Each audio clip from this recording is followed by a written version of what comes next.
Story 1. The research shows that texting is as detrimental to driving as being under the influence, so it should be treated identically. Story 2. I'm okay with that. In both cases, you are operating a motor vehicle while unable to provide your full attention to the road and your surroundings. Story 3. If texting while driving had the same penalties, such as high fines, loss of license, and jail time, it would happen less frequently. I drive 50 miles one way to work, and the number of people I see scrolling on their devices while driving is astounding. Story 4. I believe that driving and texting is a dangerous behavior, similar to driving while under the influence of drugs or alcohol. Story 5. I can't tell you how many people I see on their phones driving down the highway. It feels like every other car has someone using their phone. It's crazy to me. Story 6. I would love that. I am concerned about the number of times I see someone coming from the opposite direction suddenly veering their car away from mine because they just noticed the road curve. Story 7. Texting while driving is extremely dangerous and should be treated with the same severity as driving under the influence. Both actions significantly impair a driver's ability to react safely to changing road conditions, putting themselves and others at serious risk. Story 8. I think that is really good. If you cannot give the road your full attention, then you should not be driving. You are putting other people's lives at risk, and it is very selfish. Story 9. First, I would like to see some form of enforcement, even if it were just a $100 fine. I want to see it enforced to the point where, on my way to work and home, I do not see numerous people obviously texting. You may not encounter many people drinking and driving at 1 a.m. on Saturday nights, but you observe texting and driving throughout the day every day. Story 10. Where I live, holding a phone in your hand while driving results in a fine of $1,200. If you are caught twice within a year, you lose your license for 3 months. If you are under 25 years old or have held a license for less than 3 years, you lose your license after the first offense. That seems like an appropriate level of punishment to me. Story 11. If I had to choose between all drivers being 3 beers deep or all drivers texting and driving, I am choosing 3 beers deep. Story 12. Absolutely. The statistics do not lie. Texting while driving is just as deadly as driving under the influence in terms of reaction time and distraction. Both take your focus off the road and are entirely preventable. I have witnessed too many close calls where someone swerved because they were distracted by their phone. If the penalties were as harsh as those for driving under the influence, perhaps people would think twice before checking that urgent notification. No text is worth a life. Story 13. Yes, I have been in 3 accidents in my life. Every single one of them occurred while I was stopped at a red light. The first was due to icy road conditions, while the other 2 happened because drivers were texting. A driver hit me while I was completely stopped at the end of a line of cars at a red light. He was going about 50 miles per hour and did not even try to brake, pushing me into the car in front of me. I saw it coming and couldn't do anything. He could have seriously injured people. He should face consequences, such as jail time or the suspension of driving privileges for a period. Story 14. It's not just texting. It's creating fun little Snapchat stories as if it's your personal television show. This is the main character syndrome at its finest. People often disregard others, and if someone were hurt by similar experiences, it would be used as content. Story 15. Throw the book at them. They are obnoxious and, like most drunk drivers, are in complete denial about how poorly they are driving. Story 16. In favor of it, not just texting but overall using a device other than navigation. Many people are doom scrolling through social media while driving or at intersections. Story 17. It is a 2-ton murder machine that kills tens of thousands every year. Both should be treated far more harshly than they currently are. Story 18. Yes, it should start with the police. They are often on their phones, texting or talking while driving.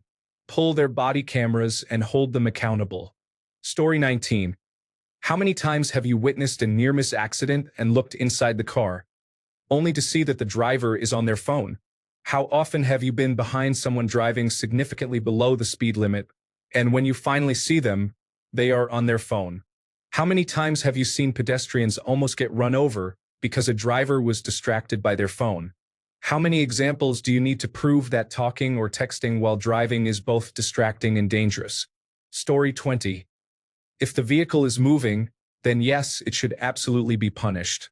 You are taking your attention off the road and putting everyone around you at risk if you miss anything as a result. No excuses. Story 21. I think it should be lighter, but not by much. Distracted driving is a serious issue and shows a disregard for the safety of yourself and others. However, driving while impaired by alcohol or drugs is still a much worse offense. Story 22. Tell me you received a fine for driving and texting without saying you were driving and texting. In my opinion, it should be punished more severely since you chose, while sober, to risk the lives of others just to type on your phone. Story 23. Make it illegal for police, and I agree. However, let's not fool ourselves by saying we never engage in such behavior when we all know we have at some point. Story 24. I am almost certain you posted this while driving, and I do not know how to respond because I am too intoxicated to drive. Story 25. The problem with this situation involves law enforcement. If you stop at a red light and quickly read a text, it may seem safe. In the worst case, you miss the light change and receive a honk to prompt you to drive. However, law enforcement will issue the same ticket as if you were weaving through traffic and texting, which poses risks to others' safety. Story 26. It's driving without due care and attention. I can't even watch a movie while I'm on the phone without feeling like I'm missing something, let alone operating a heavy machine with other lives at stake. Story 27. I agree that the laws are usually broad enough to apply while operating a motor vehicle. I don't mind if someone responds to a text while waiting at a stoplight. Story 28.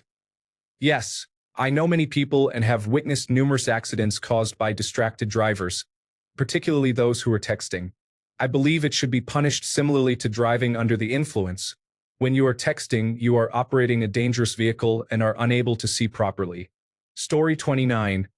I believe it should be treated like a driving under the influence offense, if not harsher. Driving a car without paying attention to the road is gross negligence. Story 30. I have observed some opinions suggesting that it is acceptable to text while at a red light. Although this is anecdotal, my child rear-ended another car at a red light because she was texting when the light turned green and began moving while trying to finish her message. While some believe it is okay to text at a stoplight, there should be clear guidelines on when it is appropriate to do so and when it is not. Story 31. I was rear-ended by someone who was texting and driving, with my 3-year-old in the back seat. I can't describe how horrible those seconds were before I turned around to check if he was okay. It was the worst day of my life. I still have back issues because my seatbelt didn't lock, and I was basically bent in half. This behavior is selfish and should have major consequences. Story 32. Absolutely, they drive worse than a person under the influence of alcohol while texting. A person under the influence has a chance of seeing a hazard and may even avoid it if their reactions work in time. A person who is texting does not even see the hazard in the first place. Story 33. Texting is fine. I have no problems with calls, though. It's not the least bit more dangerous than speaking to a passenger. Story 34.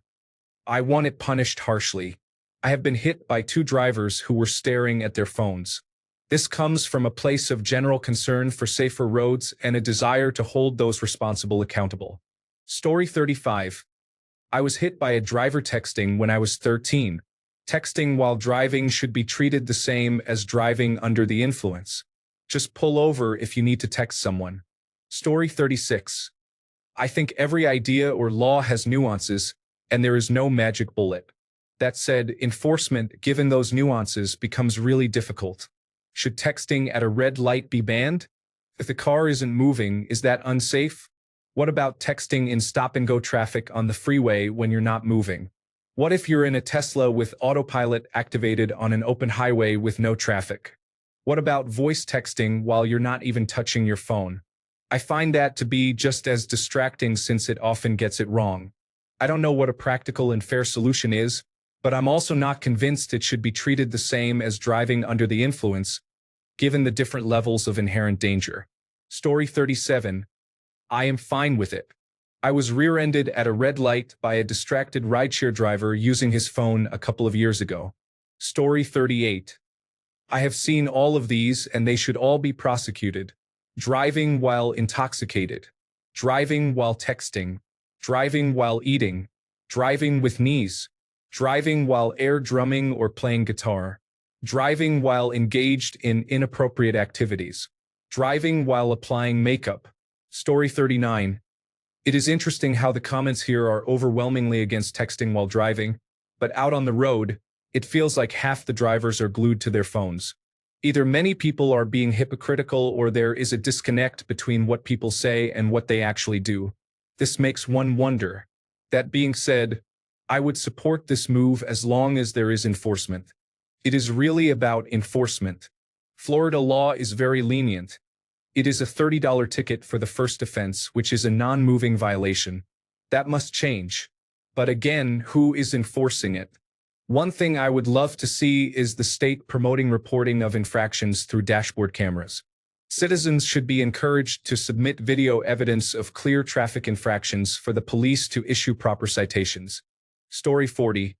Maybe texting and driving at a certain speed comes with different charges, ranging from a citation or fine to a felony. Story 41. I work in insurance and have seen the real-world results of accidents due to distracted driving. It is absolutely appropriate to treat it as seriously and punish it accordingly, just like driving under the influence. If you are reading this and feel a pang of guilt for checking your phone while driving, good. Do not do it again. Story 42. I live in Ohio, United States, and being caught on your phone for any reason, even for calls, results in a $500 fine. It's a good start, but I believe we can do better. If someone is caught texting and driving, they should be required to retake driver's education. For a second offense, the driver's license should be suspended for a year. A third offense could result in 1 year in prison. It isn't perfect, but it could be a good beginning. Story 43. In my opinion, a mandatory 1-year prison sentence should be imposed. You must use a flip phone for the entire year. If you are caught using a smartphone at any point during that year, your sentence will be enforced, and you will report directly to prison. Story 44. It would be another power that law enforcement could abuse. If they can send you to jail simply for using your phone, you might get the charges dropped in court due to lack of evidence, but it won't stop them from ruining your day. Story 45. Here's the thing. I don't think either approach is handled properly. Punishment on its own is not a good deterrent. London had the standard punishment of being drawn, hanged, and quartered for much of history, yet it remained one of the most crime-ridden places on earth. If being tortured to death slowly over days for public amusement didn't deter crime, I'm unsure what punishment will. I would rather see a system built on rehabilitation, as it is much more likely to deter crime. This requires a more paternalistic state, though. To me, the essence of a good system is that you get as much freedom as you can use responsibly. If you can't handle something, such as having a phone that allows texting while driving, your driving or phone privileges should be revoked or restricted until you can demonstrate that you can use them safely. There should always be a path to earn those privileges back. And the very idea of a permanent criminal record that impedes people from getting jobs unrelated to their offense is a form of public shaming that is counterproductive. Story 46. I have seen people get into accidents while texting. Instead, I use speech to text. Story 47. Yes, there are points on your license and potential revocation for repeat offenses. Fines can be doubled, and repercussions are more severe if there is a child in the vehicle. If you cause damages, the penalties can be tripled. Story 48. Honestly, it should be punished more severely. Being intoxicated lowers our ability to think clearly. People actively choose to take their eyes off the road by using their phones. Story 49. What do you think of a Bluetooth lock? It's similar to how some car dashboard monitors and applications only function when the car is in park or when it is not driving. For instance, certain features may only allow you to receive calls or prevent you from replying to texts while in motion. It's unfortunate that some individuals require such protective measures for their own safety. Story 50. Driving under the influence is easy to prove, but this can be flawed. leading to sober individuals being arrested for such offenses. Texting while driving is extremely dangerous, but hard to prove, which seems like another way law enforcement can impose penalties. I understand that messages can be accessed through the carrier if there's a warrant, but if I crash, I likely didn't send the text yet or was just reading one, meaning no data was being transmitted. Story 51. We have the technology. Cell phones should be designed so they do not function when traveling over 10 miles per hour. If the call or text, whether from the driver or passenger, is important, pull over to make the call. Limit cell phone activity to downloaded information. Alternatively, a fine of $10,000 for the first offense, followed by progressively higher fines for subsequent offenses, and jail time for the fourth offense, could also be effective. Story 52. I'm not proud of it, but in the past, I drove home impaired a couple of times. When I texted while driving, I felt much more unsafe and almost went off the road. I will not do either again, but texting was undeniably dangerous when I did it. Story 53. It is just as dangerous. I strongly dislike everyone who engages in this behavior, and no one who does this deserves to have a license or operate a vehicle. They are dangerous, irresponsible, and a threat to society. Anyone who knows someone who acts like this should view them as a danger to the community. Story 54. It should be considered severe, if not worse. You are intentionally and negligently not paying attention while operating a multi-thousand-pound chunk of metal moving at lethal speeds. Story 55. It would be hard to enforce because people use their phones for GPS and maps all the time. How would they know? Story 56. It has been banned where I am for years. You can't even have the phone in your hand while driving. People still do it, just like the same percentage gets arrested every Christmas for drunk driving. Smart individuals will understand it is a distraction and will not do it. The rest will continue. Story 57. The punishments should automatically reduce the speed and power of the car. Giving a wealthy person a fine of $100 or $500 is not going to change their behavior. However, electronically restricting their $100,000 Porsche from going more than 35 miles per hour will make them suffer. Story 58. Just yesterday, the car behind me was over the yellow line. I changed lanes because I thought the driver was drunk and about to rear-end me, but they were texting. It is just as dangerous as driving under the influence and should be treated the same. Story 59. It's probably worse, to be honest. I can't remember the last time I saw a clearly intoxicated driver trying to run me off the road. This happens a couple of times a week with distracted drivers. Story 60. That depends. Are we differentiating between texting while the car is in motion and texting while sitting in the driver's seat? Story 61. If I'm in your car and you grab your phone while driving, you endanger me and everyone on the street. I will tell you to make better choices or let me walk. Story 62. Where I live, I feel like the odd one out for not using my phone while driving. Most people I know do, and there's a reason why I always volunteer to drive when carpooling. I see many drivers in traffic looking at their phones instead of the road every day. This issue needs to be taken more seriously. On any given night after 7 p.m., especially on weekends, I would wager many people are driving under the influence and you would never know. Recently, I had to do a couple of long drives for work on St. Patrick's Day weekend, and at night, I assumed everyone else on the road was impaired. Yet, I rarely see a car behaving like a typical impaired driver, though when it happens, it's extremely obvious. Meanwhile, at all hours of the day, I encounter countless cars whose drivers are clearly distracted by their phones and not paying attention to the road. In both cases of obviously impaired driving, I stay behind them or put as much distance between my car and theirs as I can. It's the same response. Story 63 can be used as a deterrent. While researching articles about laws concerning texting while driving, I had a simple thought. Just as we have designated drivers, we need designated text messengers when on the road.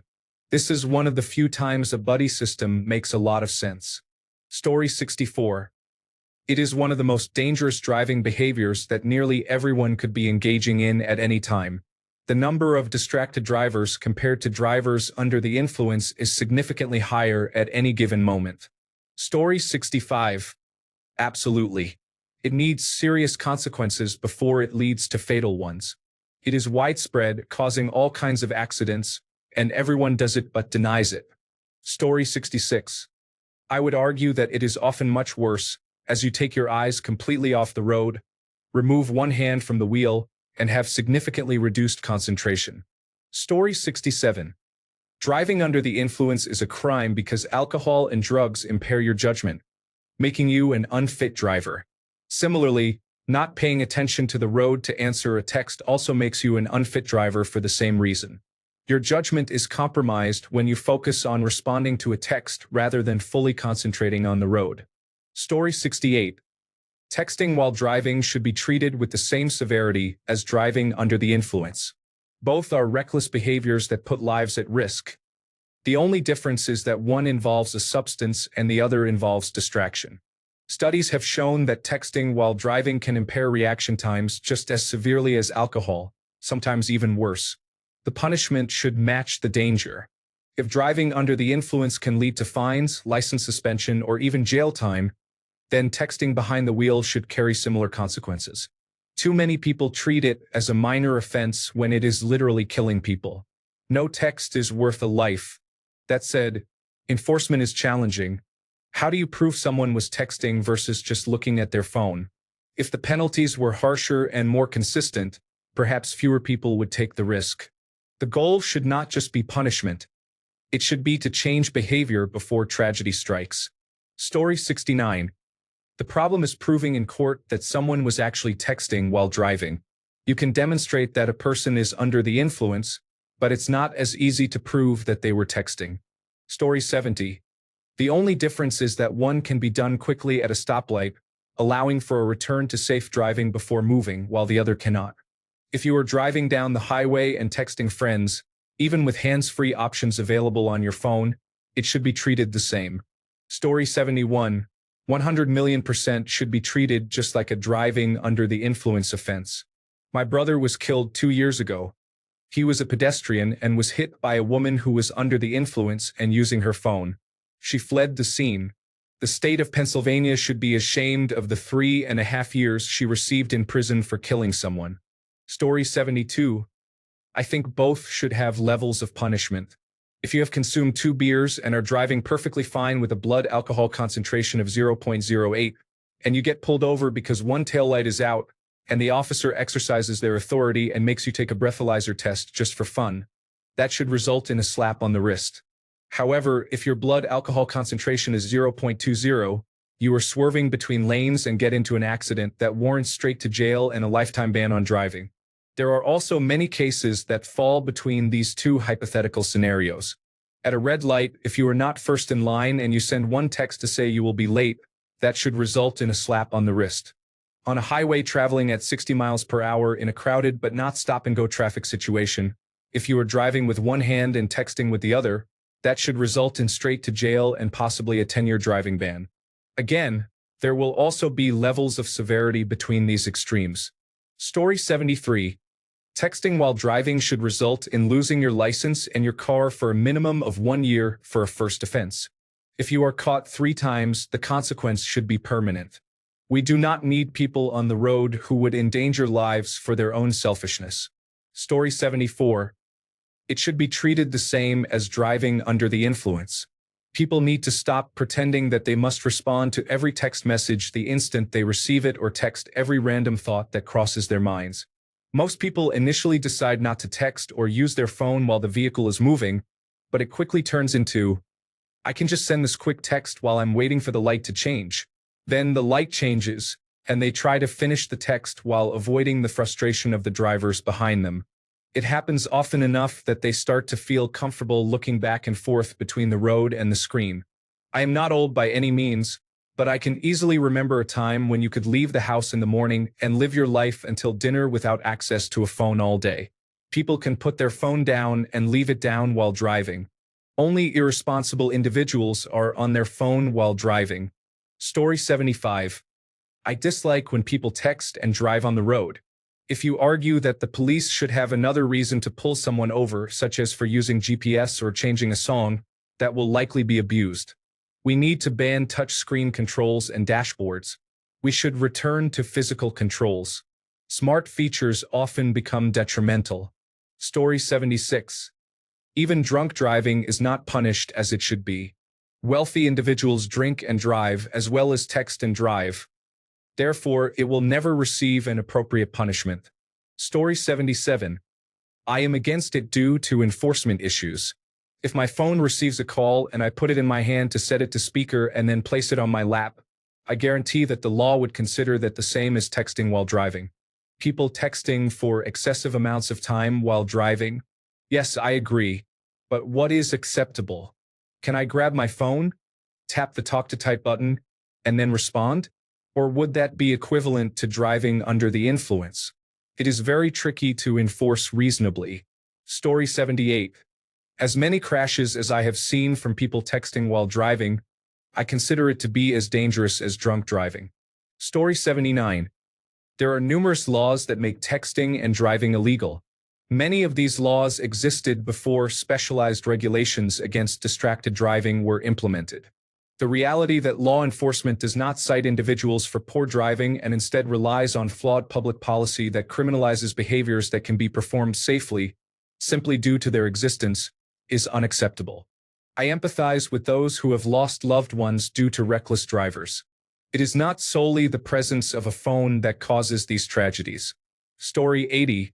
About 20 to 25 years ago, Europe conducted a study on talking on a cell phone while driving. The results indicated that it impairs driving as if the driver had consumed 2 alcoholic drinks, resulting in a blood alcohol concentration of 0.10. Using a phone while driving is distracting, even without talking on it. Telecommunications lobbyists stifled any reform efforts. Story 81. Distracted driving is as dangerous as impaired driving. Similar penalties should apply. If you need to send or read messages, pull over. When you are driving, that is all you should be doing. Messages are not urgent. They will still be there when you stop. Story 82. It seems like a good idea. The problem is enforcement. From my balcony, I have a clear view of the cars that drive by during the morning drop-off and afternoon pickup for the nearby school. About 1/4 of the drivers are using their phones while the vehicle is in motion on the road. They have the phone in their hands and are typing while steering, especially around a school. Story 83. Seeing that it is both highly irresponsible and poses risks not only to the lives of those who make poor decisions but also to those who happen to be in the wrong place at the wrong time, it should be punished accordingly. Story 84. I believe it should be legal to use bear spray on individuals who block stairs or busy public spaces while texting or using their phones. This should also apply to those not using headphones on public transit. Story 85. Texting while driving is dangerous, and it should be punished as a traffic violation, similar to excessive speeding or running a red light. The main reason is that driving under the influence is not something you can simply turn off while driving, whereas you can put your phone down. Therefore, instead of being a hazard only at that moment, you become a hazard for the entire time you are behind the wheel. Story 86. I agree with it. Most states have laws that make it illegal, yet some people still engage in this behavior. Every time I drive, someone swerves into my lane or brakes suddenly because they are texting. Others drive so slowly that they disrupt traffic. This is a significant problem and extremely selfish. Story 87. My problem is when they stop mothers sitting in traffic that is barely moving, trying to communicate with the preschool, caregivers, or kids. If you're stopping people who are driving fast and texting at the same time, that's understandable. However, if you are stopping individuals who are not really a danger, you should leave them alone. Story 88. Then you should also consider speeding, eating, doing makeup, and other activities that increase risks. However, the vast majority of people running red lights, stop signs, and causing accidents are not intoxicated. Story 89. What about at stoplights? What about in-car entertainment systems? There are too many variables. It's a bad idea. Driving without drinking is easy to monitor. Imagine if we all had a flask of liquor in our pockets at all times. Story 90. It should definitely be punished more stringently and rigorously than it is now. However, I would draw a distinction between those who check texts at a traffic light, who are selfish and annoying, and those who actively text while driving, as well as those who are impaired by alcohol or drugs and are literally incapable of controlling a vehicle. As I mentioned, all of these offenses should be punished more severely, in my opinion. However, we can have a gradient and nuance. All are awful behaviors, but driving under the influence of alcohol or drugs is, in my opinion, a worse offense. The law should reflect that. We also run the risk of people having just one more drink because they think it's only as bad as sending a text. And there are many such individuals. Story 91. I support it, but when stopped at a red light, I see no issue with it. I am usually distracted by something else while waiting. Thanks a bunch for sticking around till the end of the video. Remember to subscribe, and until next time, stay awesome and goodbye.